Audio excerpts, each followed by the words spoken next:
بسم اللہ الرحمن الرحیم۔ السلام علیکم، ہمارے چینل میں خوش آمدید۔ کبھی کبھی انسان کو ہر چیز کے متعلق جاننے کی بڑی جلدی ہوتی ہے، لیکن کہتے ہیں نا کہ جو چیز پردے میں ہے اس کو پردے میں ہی رہنے دینا چاہیے، تو اس سے ہمارے لیے بہت سے فائدے ہو جاتے ہیں۔ میں نے یہ غلطی کی اور کسی راز کو جاننے کی جلدی کی، اور اس نے میری زندگی کیسے بدل دی، یہ آپ جانیں گے تو آپ بھی ایک بار حیران رہ جائیں گے کہ کیا ایسا حقیقی زندگی میں ممکن ہے؟ کیونکہ فلموں میں تو ایسا اکثر ہم دیکھتے ہی آتے ہیں، اور جو میرے ساتھ ہوا، اور اس کو جاننے کے بعد آپ دوبارہ کبھی کوشش نہیں کریں گے، یہ کہ جو چیز پردے میں ہے اس کو پردے سے باہر نکال کر دیکھنے کی کوشش کی جائے۔ ہوا کچھ یوں کہ میرے بھائی دبئی میں جاب کرتے تھے۔ ابا کا انتقال ہوئے تقریباً 10 سے 12 سال ہو گئے تھے، اور ان کے جانے کے بعد گھر کی ذمہ داری جیسے بڑوں پر آ جاتی ہے، بالکل ایسے ہی میرے بڑے بھائی پر آ گئی تھی۔ ان کی مدد کرنے والا کوئی اور نہیں تھا، سو ان کو ہی سمجھدار بننا تھا۔ ان کی عمر تب 18 سال تھی، اور بہت سے خواب انہوں نے دیکھے ہوئے تھے، لیکن باپ کے مر جانے کی وجہ سے ان تمام خوابوں کو بھی دفنانے میں دشواری تو بہت ہوئی، لیکن اس کے سوا کوئی چارہ نہیں تھا۔ ہمارے خواب صرف ہمارا باپ پورے کر سکتا ہے۔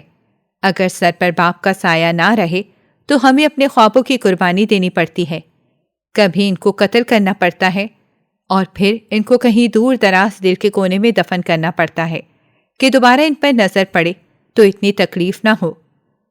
میرا بھائی بہت لائق فائق تھا، اور اس کا خواب تھا کہ وہ انجینئر بنے گا، لیکن حالات نے یوں رخ پلٹا تھا کہ اپنے تمام خوابوں کو اسے قربان کرنا پڑا۔ لیکن وہ نہیں جانتا تھا کہ قسمت آگے اس کے لیے کتنی خوبصورت چیزیں رکھ کر بیٹھی ہوگی۔ اس نے فیصلہ کیا کہ وہ نوکری کر لے گا۔ اماں نے اسے سمجھانے کی بہت کوشش کی کہ تو پڑھ لے، پڑھنے کے بعد نوکری کر لینا، مگر اس نے کہہ دیا کہ نہیں اماں، ممکن نہیں رہا، کیونکہ انجینئرنگ کی فیس بہت زیادہ ہے جو ہم وہاں پر نہیں ادا کر سکتے، اس لیے بہتر ہے کہ ہم ان سب کو چھوڑ دیں۔ اماں نے کہا کہ خوابوں کا کیا ہوگا جو تم نے دیکھے، اور اس کو پورا کرنے کے لیے تم نے اتنی محنت کی اور راتوں کو جاگ جاگ کر دیکھے۔ تو وہ کہنے لگا کہ یہ خواب میرا بھائی پورے کرے گا، میں جانتا ہوں کہ اس کو بھی انجینئر بننے کا شوق ہے، تو اچھی بات ہے کہ یہ انجینئر بن جائے گا، اور جب اس کو میں انجینئر بنا دیکھوں گا اور کامیاب دیکھوں گا تو ظاہر سی بات ہے مجھے اپنے انجینئر بننے سے زیادہ اس کے انجینئر بننے کی خوشی ہوگی۔ اماں نے اسے سمجھانے کی بہت کوشش کی، مگر وہ سمجھدار تھا اور اچھی طرح جانتا تھا کہ انجینئرنگ کے لیے بہت پیسہ چاہیے، اور وہ ہمارے پاس نہیں تھا۔ اماں کو تو بس یہی لگ رہا تھا کہ وہ پڑھائی جاری رکھے، کچھ نہ کچھ ہو جائے گا۔ ہماری مائیں نا اللہ کی منصوبوں پر بڑا یقین رکھتی ہیں، ان کو لگتا ہے کہ غیب سے مدد آ جائے گی، لیکن ہمارا ایمان تھوڑا متزلزل ہو جاتا ہے۔ اماں نے اسے سمجھانے کی بہت کوشش کی، لیکن وہ نہیں مانا، اور اس نے قریب ہی ایک ہوٹل میں نوکری کر لی۔ اماں کو اس کی نوکری دیکھ کر بہت دکھ ہوتا تھا، اور اماں دکھ سے یہ کہنے بھی لگیں کہ کیا تم نے اس کے لیے اتنی محنت کی ہوئی تھی؟ تو کہنے لگا، نہیں، ابھی میں نے محنت نہیں کی تھی، محنت کا وقت ابھی نہیں آیا تھا، اس لیے آپ پریشان مت ہوا کریں، میں پڑھائی کے معاملے میں بہت بھاگنے والا تھا۔ تو ایک دن اماں نے مجھے بٹھایا اور کہنے لگیں کہ تم کو اب محنت کرنی ہوگی، اور اب تمہارے لیے یہ محنت کر رہا ہے، اپنے خواب کو تمہارے ذریعے پورے کروانا چاہتا ہے۔ میں نے ان سے کہہ دیا کہ انجینئرنگ کرنا میرے بس کا کام نہیں ہے، کیونکہ یہ بہت مشکل ہے، میں بھائی کی جگہ کام کر لوں گا، اور آپ ان کو کہیں کہ وہ انجینئرنگ کر لیں۔ اماں نے بھائی سے بات کرنے کی کوشش کی تو انہوں نے کہا کہ آپ اس کے دماغ میں ایسی کوئی بات نہیں ڈالیں گی، میں آپ سے کہہ چکا ہوں کہ اب میرا پڑھنے کو دل نہیں کرتا، اب میں کام ہی کروں گا، اور یہ ہنر آ جائے تو انسان بہت کامیاب ہو جاتا ہے۔ ویسے بھی آج کل کے دور میں پڑھائی سے زیادہ ہنر کی اہمیت ہوتی ہے۔ آج کل کے دور میں ساری اہمیت ہی پیسے کی ہوتی ہے، جس کے پاس پیسہ آ جائے سب اس کا ہوتا ہے، اور تعلیم کبھی بھی آپ کو پیسہ نہیں دے سکتی، پیسہ آپ کو ہنر ہی دیتا ہے، اور مجھے اس چیز کی سمجھ آ گئی ہے، اس لیے میں اب ان چیزوں پر بالکل پریشان نہیں ہوتا کہ میں نے اپنی تعلیم کو ادھورا چھوڑ دیا ہے، بلکہ مجھے لگ رہا ہے کہ یہ میری زندگی کا سب سے اچھا فیصلہ تھا۔ اب مجھے نہیں معلوم کہ وہ ٹھیک کہہ رہا تھا یا غلط کہہ رہا تھا، لیکن کم از کم اس کا انداز ایسا ضرور تھا کہ ہم مطمئن ہو گئے تھے، اور ہمیں اس چیز کا اتنا دکھ نہیں ہوتا تھا کہ اس نے اپنی خوابوں کو ہماری خاطر دفنا دیا تھا۔ کبھی کبھی ہم اپنے بھی کتنے خود غرض ہوتے ہیں نا، اپنوں کے خوابوں پر سمجھوتا کر لیتے ہیں، اور وہ بھی اس لیے کہ ہمیں اپنے خواب پورے کرنے ہوتے ہیں۔ خیر یوں ہی 2-3 ہفتے خاموشی سے گزر گئے۔ ابا کے جانے کے بعد سے گھر میں ویسے بھی خاموشی چھا گئی تھی۔ ہمارا گھر چھوٹا سا تھا، ایک کمرے میں اماں سویا کرتی تھی اور دوسرے میں ہم دونوں بھائی سویا کرتے تھے۔ ایک روز میری آنکھ آدھی رات کے وقت کھلی تو ہمارے کمرے کی بتی جل رہی تھی، اور یہ میرے لیے غیر معمولی بات تھی، کیونکہ ہمارے کمرے کی بتی رات ہوتے ہی بجھ جایا کرتی تھی۔ کیونکہ بھائی تھکا ہوا ہوٹل سے آیا کرتا تھا، تو اس وجہ سے میں اپنا کام پہلے ہی کر لیتا تھا تاکہ وہ آرام سے سو جایا کرے۔ اگر وہ سارا دن بھی بے سکون رہتا تھا تو رات کو اس کے آرام کا خاص خیال رکھا جاتا تھا۔ میں نے حیرانی سے پڑھائی والی میز کی جانب دیکھا تو میرا بھائی اس کے پاس بیٹھا ہوا تھا اور اس نے کتابیں کھولی ہوئی تھیں اور وہ اس لمحے ایک ڈائری لکھ رہا تھا۔ تو مجھے کافی حیرانی ہوئی۔ میں پوچھنے لگا تھا، لیکن وہ ڈائری لکھنے میں اتنا منہمک تھا کہ وہ ہوش و خور سے بیگانہ ہو کر لکھ رہا تھا۔ مجھے ایک دم سے تجسس ہوا کہ اس نے ڈائری میں کس کے متعلق لکھا ہوگا۔ میں کتنی دیر اس کی جانب دیکھتا رہا کہ شاید وہ میرا اٹھ جانا نوٹس کرے گا اور کوئی صفائی دے گا، مگر وہ بہت زیادہ مصروف دکھائی دے رہا تھا، اور اچانک ہی میں نے اس کو آنکھیں ملتے ہوئے دیکھا، جس کا مطلب تھا کہ وہ شاید رو بھی رہا تھا۔ میں بے ساختہ فکر مند ہوا اور اٹھ کر اس سے پوچھنے لگا تھا، لیکن پھر میں نے چھوڑ دیا۔ میں نے سوچا کہ ایسے وہ پریشان ہو جائے گا اور شرمندہ ہو جائے گا، لیکن میں نے اس کی ڈائری کو دیکھ لیا اور سوچا کہ کل میں اسکول نہیں جاؤں گا اور اس کی ڈائری کو پڑھوں گا کہ اس میں کیا لکھا ہے۔ ڈائری میں ہمیشہ وہی لکھا جاتا ہے جو انسان کسی سے کہنے کی سکت نہیں رکھتا۔ تھوڑی دیر بعد وہ اٹھا تو میں نے آنکھیں بند کر لیں اور یہی ظاہر کیا کہ میں سو رہا تھا، اور میں نے نہیں دیکھا کہ وہ کچھ لکھ رہا تھا اور رو رہا تھا۔ میرے ذہن میں تو یہی خیال آیا تھا کہ وہ شاید کسی کو پسند کرتا تھا اور اس نے میرے بھائی کو رد کر دیا ہوگا، اسی وجہ سے وہ اب رو رہا ہوگا۔ کیونکہ میرا ذہن جس عمر میں تھا تو میں یہی سوچ رہا تھا۔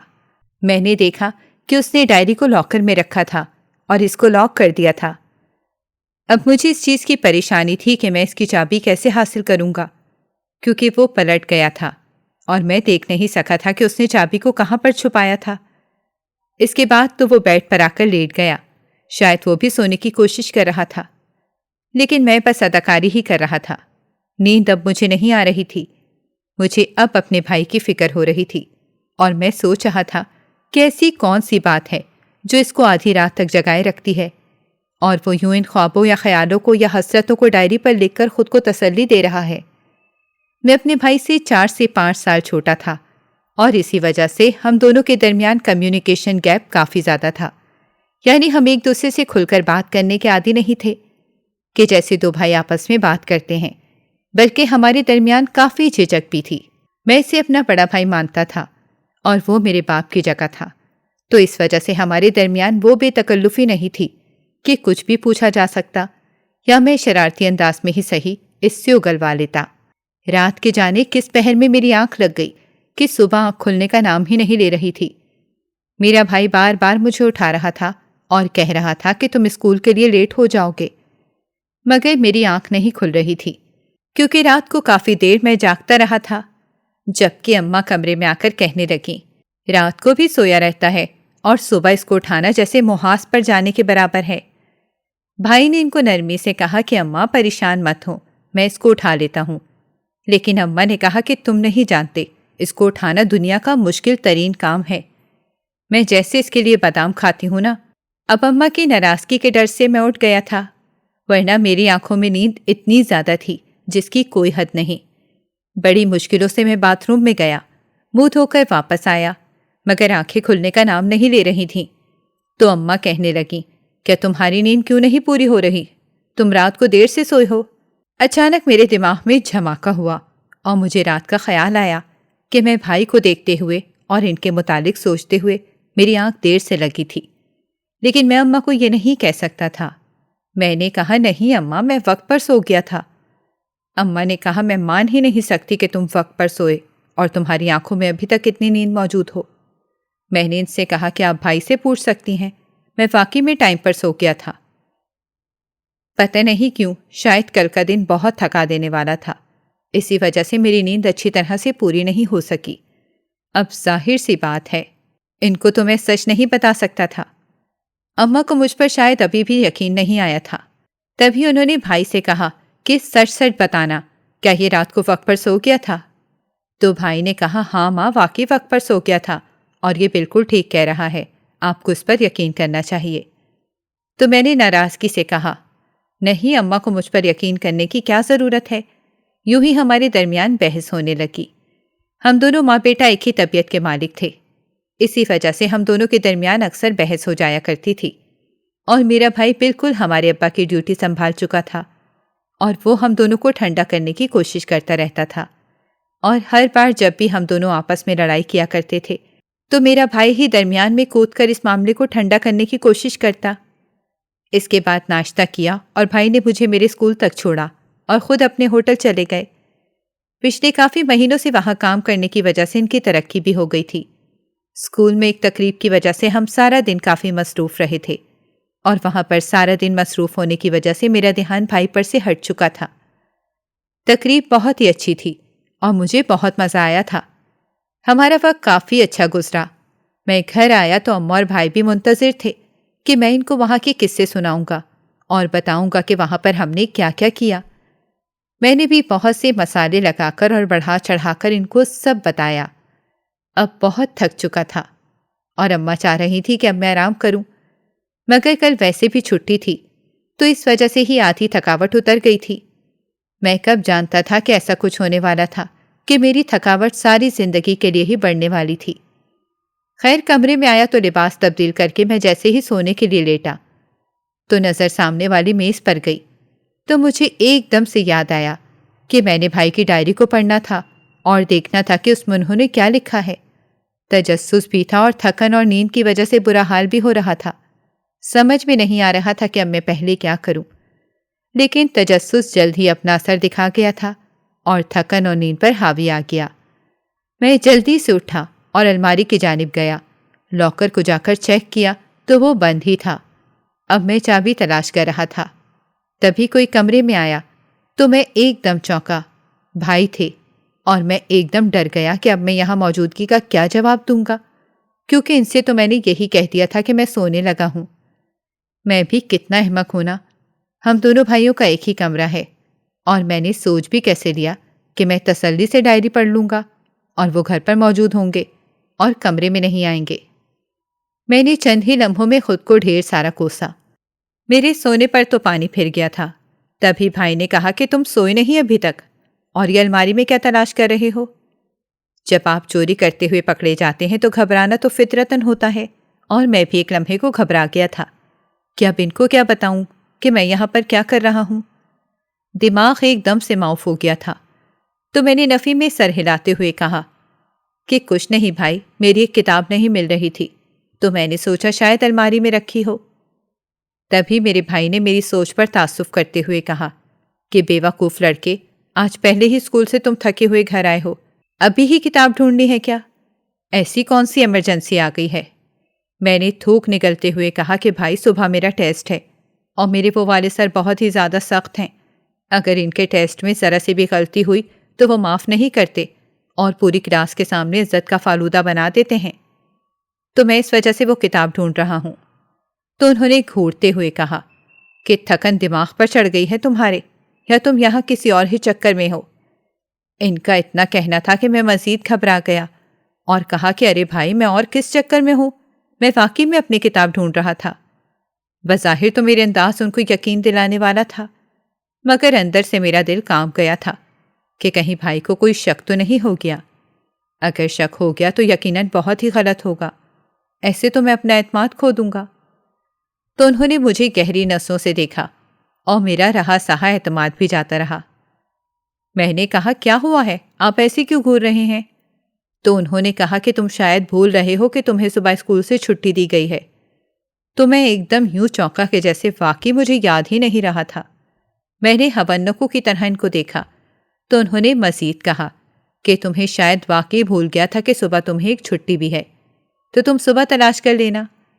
تو میں نے سر پر ہاتھ مارا اور کہا او، صبح تو میری چھٹی ہے، میں تو بھول ہی گیا تھا۔ میری اداکاری سے ان کو 0% بھی شک نہیں ہو سکتا تھا کہ یہاں میں کسی اور کام کے لیے کھڑا تھا۔ اس کے بعد انہوں نے کہا چلو اب جا کر تم سو جاؤ۔ میں نے کہا ٹھیک ہے بھائی میں سو جاتا ہوں، لیکن آپ ایسا کریے گا صبح مجھے وقت پر اٹھا دیجیے گا۔ تو انہوں نے حیرانی سے دیکھا اور کہا کہ کیوں، تم نے کیا کرنا ہے؟ کیونکہ انہیں معلوم تھا کہ میں سونے کا کس قدر دل دادا تھا۔ اتوار والے دن تو میں 1 بجے تک سویا رہتا تھا۔ میں نے نفی میں سر ہلا کر کہا کرنا کچھ خاص تو نہیں ہے، لیکن میں نے آپ کو بتایا نا کہ میرا اہم ٹیسٹ ہے تو میں نے وہ تیار کرنا ہے۔ تو انہوں نے کہا اوہ ہاں اچھا ٹھیک ہے، میں تمہیں جگا جاؤں گا، اب جا کر تم آرام سے تسلی سے سو جاؤ، کسی چیز کی ٹینشن مت لینا۔ میں نے دل میں سوچا کہ خود رات کو پتہ نہیں کن ٹینشنوں میں جاگتا رہتا ہے اور مجھے کہہ رہا ہے کہ ٹینشن مت لینا۔ واقعی یہ بڑے بھائی باپ کی جگہ پر ہی ہوتے ہیں۔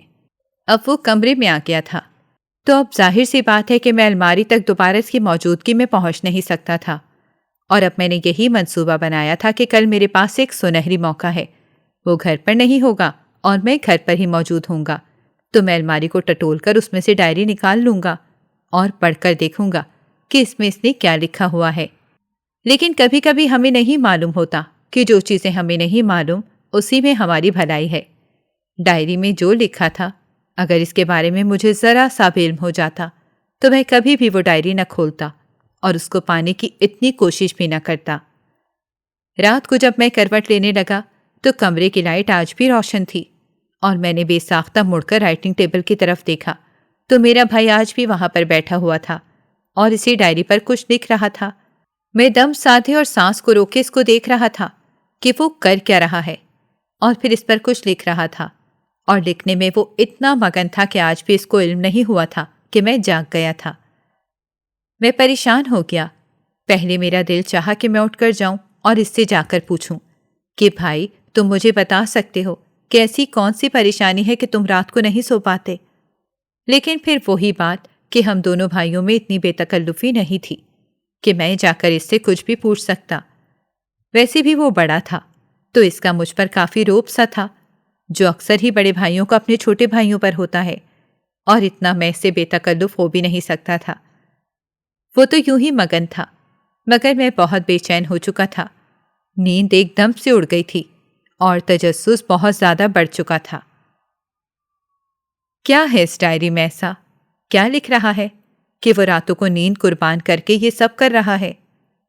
وہ میرا بھائی تھا اور مجھے اس سے بہت پیار تھا، اسی لیے اس کی پریشانی کی وجہ سے اب نیند تو مجھے آ نہیں سکتی تھی، اور میں اس کو یہ بالکل نہیں بتانا چاہتا تھا کہ میں نے دیکھ لیا ہے، کیونکہ مجھے معلوم تھا کہ اگر میں اس سے پوچھ لیتا تو اس نے کوئی نہ کوئی بہانہ کر کے اس بات کو ٹال دینا تھا اور بہت زیادہ محتاط ہو جانا تھا، اور اس ڈائری کو کہیں زیادہ ہی کونے خدوں میں چھپانے کی کوشش کرنی تھی۔ اسی لیے میں نہیں چاہتا تھا کہ اس ڈائری کو پڑھنے کا تجسس اب ایک دم سے پہلے سے زیادہ بڑھ گیا تھا، کیونکہ ہمارے گھر میں کسی کو چیزوں کو چھپانے کی کوئی عادت نہیں تھی، اور اگر میرے بھائی نے پہلی بار ڈائری لکھی تھی تو میرا متجسس ہونا کوئی بہت بڑی بات نہیں تھی۔ میں کافی دیر اس کو دیکھتا رہا، مگر وہ اپنے خوابوں میں مگن تھا، یا کہاں پر میں اس بات کا اندازہ نہیں کر پا رہا تھا۔ پھر سے میری آنکھ جانے کب اس کو سوچتے سوچتے لگ گئی، اور صبح اس نے مجھے اٹھانے کی کوشش کی، مگر رات کو دیر سے سونے کی وجہ سے اب جب تک میری نیند پوری نہیں ہوگی میں بالکل بھی نہیں اٹھ سکتا تھا، کیونکہ میں دنیا میں شاید آیا ہی سونے کے لیے تھا، اور یہ میری اماں کہا کرتی تھیں کہ تمہیں سونے کے علاوہ دنیا میں کوئی دوسرا کام نہیں ہے۔ اس کے بعد جب میری خود ہی آنکھ کھلی تو 12 بج رہے تھے، اور یہ دیکھ کر میرے پیروں تلے سے زمین نکل گئی کہ 1-2 بجے کے درمیان تھا۔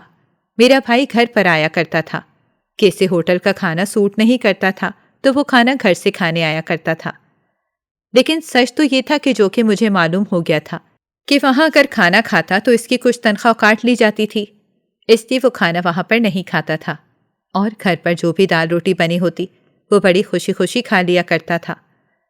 میں جلدی سے نہانے چلا گیا اور اماں سے کہا کہ میرے لیے ناشتہ بنا دیں، کیونکہ مجھے معلوم تھا کہ جب تک میں ناشتہ نہیں کروں گا اماں مجھے تسلی سے کام نہیں کرنے دیں گی۔ اماں ناشتہ بنانے لگیں تو میں نے الماری کھولی، اور اب میرا مشن تھا کہ میں کسی بھی طرح سے چابی برآمد کر کے ڈائری نکال لوں گا۔ میں نے سوچا کہ میں ڈائری نکال کر اپنے اسکول والے بیگ میں رکھ لوں گا اور اسکول میں تسلی سے پڑھ لوں گا، لیکن پھر مجھے یاد آیا کہ جب میں اسکول اور ٹیوشن سے واپس آتا ہوں تو اکثر بھائی گھر پر آ چکے ہوتے ہیں، اور پھر مجھے الماری میں رکھنے کا موقع نہیں ملے گا۔ اور یہ نہ پیچھے سے وہ ایک بار ڈائری کھول کر دیکھیں اور ڈائری موجود نہ ہو تو ان کا مجھ پر شک ہو جائے اور یوں سارا معاملہ خراب ہو جائے۔ تو نتیجہ یہ نکلا کہ میں یہاں بیٹھ کر ہی ڈائری پڑھوں گا۔ تھوڑی دیر ٹٹولنے کے بعد اماں ناشتہ لے آئیں اور میں نے چابی ڈھونڈنے کا منصوبہ ترک کر دیا۔ اماں میرے پاس بیٹھ کر باتیں کرنے لگیں، جبکہ میں چاہ رہا تھا کہ وہ یہاں سے چلی جائیں تاکہ میں تسلی سے چابی کو ڈھونڈ لوں، کیونکہ اگر چابی مل جاتی تو ظاہر سی بات ہے ڈائری تک پہنچنا بہت آسان ہو سکتا تھا، مگر مسئلہ یہ تھا کہ میں بھی تو چابی پر ہی نہیں پہنچ پا رہا تھا۔ تھوڑی دیر بعد اماں برتن لے کر وہاں سے چلی گئیں اور میں نے ان سے کہا کہ اماں کل میرا ایک ٹیسٹ ہے، میں اس کی تیاری کرنے لگا ہوں۔ تو اماں نے کہا ہاں ہاں ٹھیک ہے، تم تیاری کرو، میں اب بازار سے سبزی لینے جا رہی ہوں تو آتے ہوئے مجھے ذرا سی دیر ہو ہی جائے گی، اگر تمہیں کچھ چاہیے تو مجھے پہلے ہی بتا دو۔ تو میں نے نفی میں سر ہلاتے ہوئے کہا نہیں اماں، مجھے بالکل کچھ بھی نہیں چاہیے، آپ تسلی سے جائیں اور تسلی سے آئیں۔ میں بہت خوش ہو گیا تھا اور یہ بات کون جانتا تھا کہ یہ خوشی آخری بار تھی۔ جیسے ہی وہ جانے لگی تو انہوں نے کہا کہ جلدی سے آ کر دروازہ بند کر لو اور اندر سے ہی کر لینا۔ میرے لیے یہ اور بھی خوشی کی بات تھی کہ کم از کم اگر کوئی یہاں آیا تو میں اتنی دیر میں تھوڑا جو رائتا پھیلایا ہوگا وہ سنبھال لوں گا۔ میں بھاگ کر کمرے میں آیا اور تسلی کے ساتھ ایک ایک کونا ٹٹولنے لگا، مگر مایوسی کا منہ مجھے تکنا پڑا کیونکہ چابی مجھے نہیں مل سکی تھی۔ میں اب جھنجھلاہٹ کا شکار ہو رہا تھا، سوچ رہا تھا کہ ڈائری میں ایسا کیا لکھا ہوا ہے کہ بھائی اس کو اتنے پردوں میں چھپا کر رکھا ہوا ہے۔ ایک نیا خیال آیا اور اس نے مجھے بہت زیادہ پریشان کر دیا کہ اگر بھائی وہ چابی اپنے ساتھ ہوٹل لے گئے ہوں گے تو۔ یہ تجسس بڑی بری چیز ہے، یہ آپ کو سکون سے بیٹھنے نہیں دیتی۔ میں پھر سے تلاش کرنے لگا اور جیسے ہی میں نے کتابوں کے پیچھے دیکھا تو وہاں ایک چابی پڑی ہوئی تھی۔ میرا وہ حال تھا کہ جیسے کسی کو قارون کا خزانہ مل گیا ہو۔ میں نے جلدی سے لاکر کو ان لاک کیا اور میرے ہر انداز سے جلد بازی ہی چھلک رہی تھی کیونکہ مجھے ڈر تھا کہ کہیں اماں یا بھائی نہ آ جائیں۔ میں نے ڈائری نکالی اور بیڈ پر آن بیٹھا۔ وہ آدھے سے زیادہ لکھی جا چکی تھی اور مجھے سمجھ نہیں آ رہی تھی کہ میں شروع کہاں سے کروں۔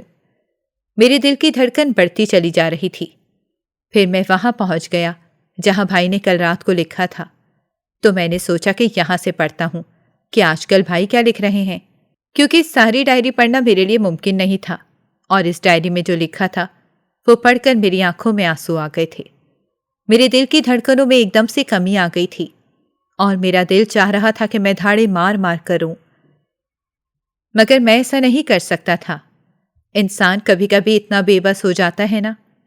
مجھے اپنا آپ بھائی سے زیادہ بے بس اور لاچار لگ رہا تھا اور خود پر اتنا غصہ آ رہا تھا کہ میں نے یہ ڈائری کیوں پڑھی تھی، کیونکہ اس سے پہلے کم از کم میں سکون کی نیند سو سکتا تھا، مگر اب کبھی بھی سکون کی نیند شاید ہی مجھے نصیب ہوتی۔ میرا دل بہت بھر آیا تھا اور میں رو بھی پڑا تھا۔ پھر میں نے اس ڈائری کو واپس الماری میں رکھ دیا۔ پہلے وقت کو پڑھ لگے ہوئے تھے، مگر اب وقت گزرنے کا نام ہی نہیں لے رہا تھا۔ اس کے بعد اماں آ گئیں اور کھانا وغیرہ بنانے لگیں اور میں بھی خود کو مصروف رکھنے کی کوشش کرنے لگا، لیکن میرا ذہن بار بار اس ڈائری میں الجھ رہا تھا۔ اس کے بعد شام کو بھائی نے کہا کہ میرے پاس آپ کو دینے کے لیے خوشخبری ہے، لیکن اب مجھے کوئی بڑی سے بڑی خوشی کی خبر بھی خوشی نہیں دے سکتی تھی۔ اپنے ارد گرد تمام لوگوں سے نفرت ہونے لگی تھی کہ کیا تھا اگر وہ ہمارے برے وقت میں ہمارا ساتھ دے دیتے۔ بھائی نے ڈائری میں یہ نہ لکھا ہوتا۔ تو اماں نے کہا ہاں بتاؤ کیا خوشی کی خبر ہے؟ تو انہوں نے کہا کہ میں نے دبئی میں ویزے کے لیے اپلائی کیا تھا اور میرا ویزا آ گیا ہے اور میں جلد ہی دبئی جا رہا ہوں۔ یہ سن کر ہم ماں بیٹے کے پیروں تلے سے زمین نکل گئی تھی اور دونوں نے نفی میں سر ہلایا، آپس میں نظروں کا تبادلہ کیا، اور پھر اماں نے کہا نہیں، بالکل بھی تم نہیں جاؤ گے۔ تو وہ کہنے لگا اماں میرا جانا بہت ضروری ہے، وہاں جا کر میں بہت پیسہ کماؤں گا اور اس کو میں سول انجینئر بنانا چاہتا ہوں۔ میرے دل میں جیسے کانٹا سا چبھا تھا۔ میں نے نظروں کا رخ موڑ لیا تھا، جبکہ اماں نے کہا کہ میں بالکل بھی تمہیں اس چیز کی اجازت نہیں دوں گی۔ میرے 2 ہی بیٹے ہو اور میں تم لوگوں کو ساری زندگی اپنی آنکھوں کے سامنے رکھنا چاہتی ہوں۔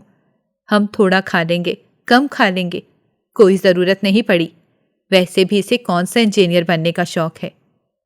پھر تمہیں کون سی ضرورت پڑی ہے کہ تم یوں پردیس جا کر کاٹو؟ میں نے فوراً اماں کی جانب دیکھتے ہوئے کہا کہ بھائی چاہتے تھے نا کہ میں انجینئر بنوں، تو ان کی خواہش کا مان رکھ لوں گا اور میں انجینئر بن جاؤں گا۔ پتہ نہیں اچھا فیصلہ تھا یا غلط فیصلہ تھا، اور میں اس میں کامیاب ہو بھی سکتا تھا یا نہیں، لیکن جب سے میں نے ڈائری پڑھی تھی تو میں نے سوچا تھا کہ اب یہ ضرور کروں گا۔ اماں نے مجھے گھورتے ہوئے کہا کہ تم چپ رہ نہیں سکتے، پہلے تو تمہیں پڑھنے کا کوئی شوق نہیں تھا اور تم نالائق کیسے بنو گے انجینئر؟ تو میرا بھائی ہنس پڑا اور کہنے لگا، اماں انجینئر کی شکلیں ایک جیسی ہی ہوتی ہیں، اور میں بھی ہنس پڑا تھا۔ اس کے بعد بھائی کاغذات وغیرہ بنانے میں مصروف ہو گیا۔ وقت پر لگا کر اڑ رہا تھا اور مجھے ایک دم سے چپ سی لگ گئی تھی۔ انہی دنوں بھائی نے میرا کالج میں داخلہ کروا دیا اور میں نے تہیہ کر لیا کہ میں دل لگا کر پڑھوں گا، بہت محنت کروں گا اور اپنے بھائی کا یہ خواب پورا کروں گا۔ اماں مجھ سے ناراض ہو گئی تھیں کہ اگر تم انکار کر دیتے اور دو ٹوک منع کر دیتے تو وہ کبھی بھی نہ جاتا، مگر میں نے ان کو نہیں بتایا تھا کہ ڈائری میں بھائی نے کیا لکھا تھا، کیونکہ اگر میں ان کو بتا دیتا تو اماں تو شاید رو کر پاگل ہو جاتی۔ اس لیے میں نے فیصلہ کر لیا تھا کہ میں اس راز کو اب سینے میں ہی دفن رکھوں گا۔ خیر میں کالج جانے لگا تھا اور بھائی کا بھی ہوٹل والا کانٹریکٹ ختم ہونے میں 2 سے 3 مہینے تھے۔ اس کے بعد انہوں نے چلے جانا تھا۔ دیکھنے میں تو وقت گزرنے کا نام ہی نہیں لے رہا تھا، مگر حقیقت میں وقت کو پڑ لگ گئے تھے، اور وہ دن بھی آ گیا جس دن بھائی کی دبئی کی فلائٹ تھی۔ اماں بہت رو رہی تھیں اور اس سے کہہ رہی تھی کہ پتہ نہیں جب تم لوٹو گے میں زندہ ہوں گی بھی یا نہیں۔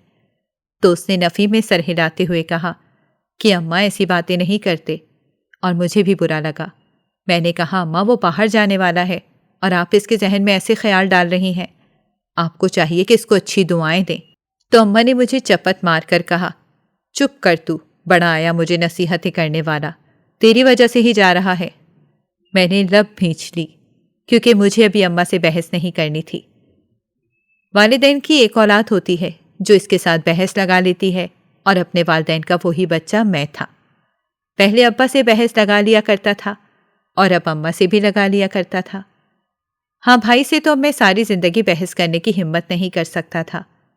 بھائی نے مجھے گلے لگا لیا تو کہا کہ اماں کے ساتھ بحث نہ کرنا، کہ اب میں یہاں پر موجود نہیں ہوں گا جو تم دونوں کی لڑائیوں میں صلح کراؤں گا۔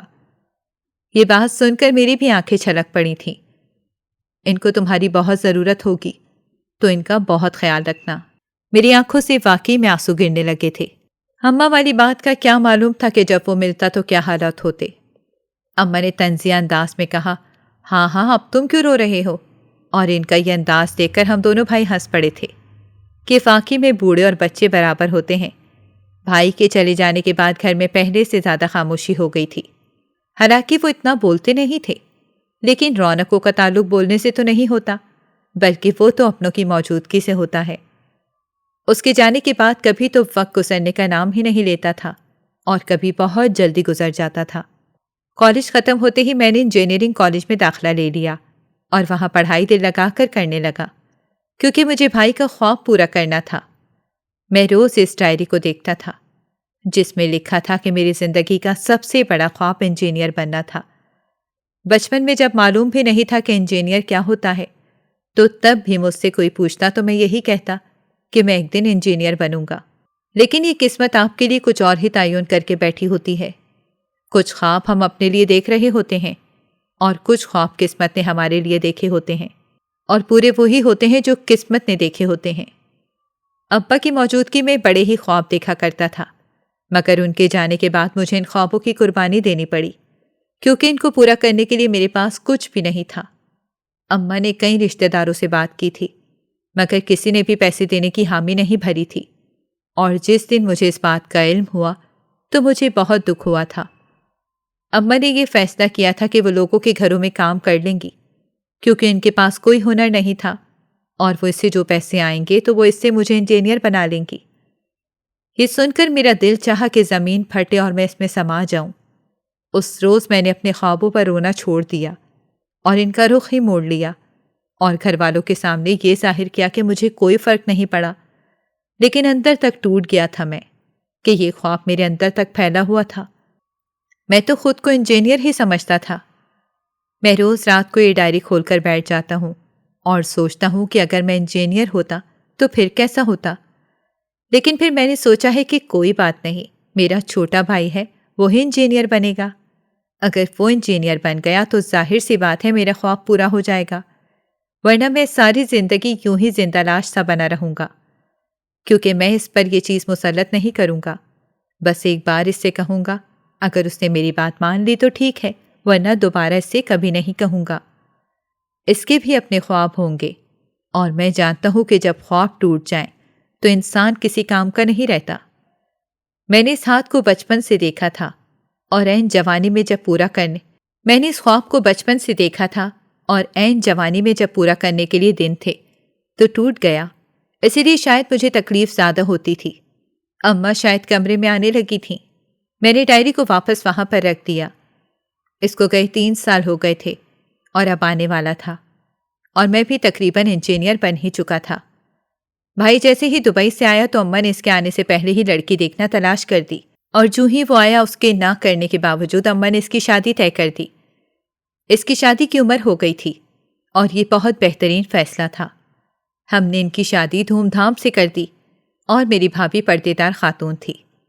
پہلے تو میں ان کے اس پردے کا بہت احترام کرنے لگا تھا، لیکن جب سب ان کے حسن کی بہت تعریف کرنے لگے تھے تو مجھے بھی ان کو دیکھنے کا تجسس ہو گیا، کیونکہ سبھی ان کے حسن کے قصیدے پڑھتے تھے۔ چھٹیوں کے بعد بھائی واپس چلے گئے تو بھابھی پوری رات عبادت کے لیے جاگتی رہتی۔ ایک رات کمرے کا دروازہ کھلا دیکھ کر شیطان نے مجھے ورغلایا تو میں چپکے سے ان کے کمرے میں چلا گیا، لیکن اندر جا کر جیسے ہی بھابھی پر نظر پڑی تو میری جان ہی نکل گئی۔ میں فوراً بھاگنے لگا، مگر میرا نام زہیب ہے اور میں کراچی کے ایک قریبی علاقے میں رہتا ہوں۔ پچھلی ساری کہانی سے آپ واقف ہیں۔ بھائی کے آنے کے تقریباً 4 مہینے پہلے میری زندگی ایک دم سے بدل کر رہ گئی، اور کیا ہوا؟ محبت، اور وہ بھی شدید اور دھواں دھار قسم کی۔ میرا انٹرنشپ شروع ہو چکا تھا، اور وہاں پر ایک عجیب چیز ہوئی۔ ایک لڑکی وہاں آتی تھی اور مجھے اس سے محبت ہو گئی، اور یہ میری زندگی کے لیے کس قدر بڑی آزمائش بننے والی تھی آپ سوچ بھی نہیں سکتے۔ میں چونکہ وہاں نوکری کے لیے نہیں گیا تھا بلکہ انٹرنشپ کے لیے گیا تھا، تو وہ لڑکی میری مدد کیا کرتی تھی، اور ابھی مجھے گئے ہوئے 15 دن ہی ہوئے تھے کہ میں نے اس سے کہہ دیا کہ میں تم سے شدید محبت کرتا ہوں۔ یہ سن کر اس نے مجھے غصے سے دیکھا اور کہا، کیا فضول بات کر رہے ہو؟ میں نے کہا، میں فضول بات نہیں کر رہا، میں تم سے شادی کرنا چاہتا ہوں۔ تو کہنے لگی کہ یہ ممکن نہیں ہے۔ میں نے کہا کہ کیوں ممکن نہیں ہے؟ دیکھو میرا فیوچر شاندار ہے، اور تم میری بات مان لو، ہم بہت خوش رہیں گے۔ تو اس نے کہا کہ میرا 1 ہفتے پہلے رشتہ طے ہو چکا ہے، اگر نہ طے ہوا ہوتا تو میں تمہارے بارے میں ضرور سوچتی۔ مجھے یہ سن کر بہت دکھ ہوا۔ میں بہت روتا رہا تھا، کیونکہ مجھے اس سے شدید قسم کی محبت ہو گئی تھی۔ میں اسے دیکھتا تھا تو مجھے سکون ملتا تھا۔ ایک دن میں نے سجدے میں روتے ہوئے دعا مانگی کہ اللہ اس کی شادی کسی ایسی جگہ ہو جہاں سے وہ مجھے نظر آ جایا کرے، میں بس اس کو دیکھ کر ہی سکون حاصل کر لوں گا۔ یہ بات میں نے بھی اس سے کہی تھی، تو اس نے مجھے کہا کہ تمہارا کچھ نہیں ہو سکتا، اور پھر میرے بھائی کی شادی ہو گئی اور میں اس میں مصروف ہو گیا، مگر میں اس کو بھولا نہیں تھا۔ وہ شادی کے بعد کبھی دفتر نہیں آئی تھی اور میں اس کا انتظار کرتا تھا، اور آج جب میں کمرے میں گیا تو یہ دیکھ کر میری جان ہی نکل گئی کہ یہ وہی لڑکی تھی۔ اس نے میرے پلٹنے سے پہلے ہی مجھے روکا اور میرے عین سامنے آ کھڑی ہو گئی۔ میں نے سوچا کہ یہ کیسا پردہ کرتی ہے کہ اس کو پتہ ہی نہیں کہ میرے سامنے یوں بے پردہ کھڑی ہے، کیا یہ سب کے سامنے ناٹک کر رہی ہے؟ تو اس نے کہا کہ تم نے کہا تھا نا کہ تمہیں میرے علاوہ کوئی سکون نہیں دے گا، لیکن تمہارے گھر میں میں ایک تجسس بن کر رہنے لگی، تو تم میرے کمرے میں آ گئے، یہ لحاظ کیے بغیر کہ کوئی لڑکی پردہ کر رہی ہے اور تم محبت کے دعوے دار تھے۔ شرم آنی چاہیے تمہیں۔ مجھے خوشی ہے کہ میری شادی تم جیسے انسان کے ساتھ نہیں ہوئی، اور میں شرمندہ ہو کر رہ گیا تھا، اور پھر کہنے لگی، مبارک ہو، تم نے دعا مانگی تھی نا کہ میری شادی کسی ایسی جگہ ہو جہاں ہر وقت میں تمہارے سامنے رہوں اور تمہیں سکون ملے۔ تو میرا سر شرم سے مزید جھک گیا، اور میں نے کہا کہ تم میری بھابھی ہو اور میں تمہیں کبھی غلط نظر سے نہیں دیکھوں گا۔ تو کہنے لگی کہ میں اپنے شوہر سے بہت مخلص ہوں، میں تمہیں کبھی اس چیز کی اجازت بھی نہیں دوں گی۔ تمہاری آنکھیں نوچ لوں گی، مجھے کمزور مت سمجھنا۔ میں نے نفی میں سر ہلایا تو وہ کہنے لگی، جب شادی کے 1 ہفتے پہلے تم لوگ ہمارے گھر آئے تھے اور میں نے تمہیں دیکھا اور امی نے مجھے بتایا کہ تمہارا دیور ہے تو میں بہت پریشان ہوئی تھی۔ تبھی میں نے یہ پردہ کرنے کا فیصلہ کیا تھا، کیونکہ میرے حسن پر تو تمہارا کوئی حق نہیں ہے، اور آئندہ اگر تم نے ایسی کوئی حرکت کی تو یاد رکھنا مجھ سے برا کوئی نہیں ہوگا۔ اب تم یہاں سے جا سکتے ہو۔ میں کمرے سے باہر نکل آیا، لیکن مجھے اس بات پر فخر ہوا تھا کہ وہ لڑکی واقعی چاہے جانے کے قابل تھی۔ ایک دم سے میں بہت کمزور سا پڑ گیا تھا، اور میں نے فیصلہ کیا کہ جیسے انجینئرنگ ہو جائے گی میں کسی باہر والے ملک میں چلا جاؤں گا، کیونکہ یہاں رہ کر میں اس کی نسوں سے مزید نہیں گرنا چاہتا تھا کہ کہیں شیطان مجھے ورغلا دیتا اور کوئی ایسی گستاخی ہو جاتی تو میں ساری زندگی پچھتاتا رہتا۔ لیکن میں نے یہ سیکھ لیا تھا کہ انسان کو دعائیں بہت سوچ سمجھ کر مانگنی چاہیے، کہ کوئی بھی قبولیت کی گھڑی ہوتی ہے کہ وہ آزمائش بن کر ان ساری زندگی میرے سامنے رہے گی۔ اس لیے میں نے باہر جانے کا فیصلہ کیا تھا۔ البتہ بھائی کو جب میری مکمل انجینئر بننے کا پتہ چلا تو وہ پاکستان آ گئے، اور انہوں نے بہت دھوم دھام سے سیلیبریٹ کیا، اور اس دن ان کو خوش دیکھ کر میں بھی بہت خوش ہو گیا تھا کہ آپ جب اپنے اپنوں کا خواب پورا کرتے ہیں تو زیادہ خوشی ہوتی ہے بنسبت اس کے کہ آپ کے اپنے خواب پورے کیے جائیں۔ آپ کے خیال میں کیا یہ فیصلہ درست ہے؟ ناظرین، اگر آپ کو ہماری کہانی اچھی لگی ہے تو ویڈیو کو لائک کریں، شیئر کریں اور ہمارے چینل کو سبسکرائب کریں۔ اگلی ویڈیو تک اجازت دیں۔ اللہ حافظ۔